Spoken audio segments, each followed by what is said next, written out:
the potato and the carrots are already tender at saka chicken. Mabilis lang naman kasi maluto yung chicken. Then, let's put the final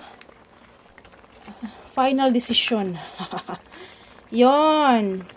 Japanese curry paste. Yan. Kompleto na yung lasa niya. May mga spice na yan dyan. Tapos may pangpalapot na rin siya. Isasahog mo na lang siya. Then, haluin.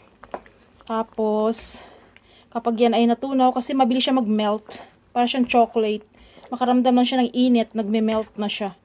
Japanese curry paste. Yan. Sarap.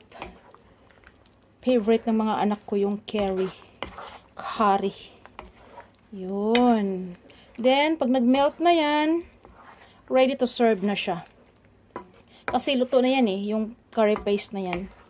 Luto na yan siya na halo-halong mga spices and also pangpalapot. Kaya, ayan, lumapot na agad na wala yung sabaw. Masarap sa curry yung may sabaw. Hindi ko kasi nilagyan ng ibang gulay, patatas lang at saka carrots, kaya natunaw na yung onions at saka yung garlic, it will melt away. Tunaw na siya. Isa din yung siya makapagpadagdag sa pagpapalapot. Ayan, malapot na siya guys. Then ready to serve na siya. Toppings mo siya sa rice or di kaya udong. Done my chicken curry for today. Final, it's ready to serve. Yan, kanin, rice, and that curry is putting over here. Puting-puting. Yan, puting-puting lang natin dyan.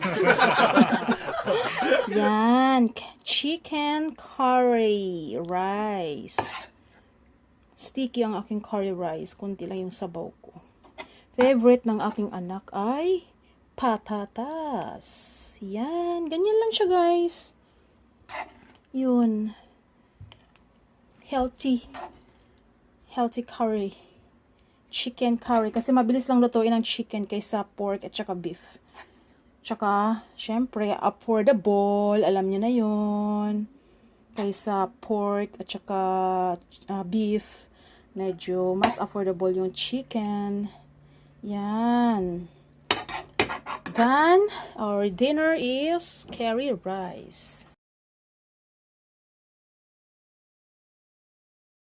Yan, thanks for watching. Hanggang dito na lang ang aking pagluluto ng curry rice at kami ay kakain na. Ayan, sa mga gustong makikain, dala na lang kayo ng kanin guys. May ulam na dito. Yan lang. Thank you so much. And please leave comment and I will visit your home too. Support each other guys. Thank you so much and good day everyone. Thank you.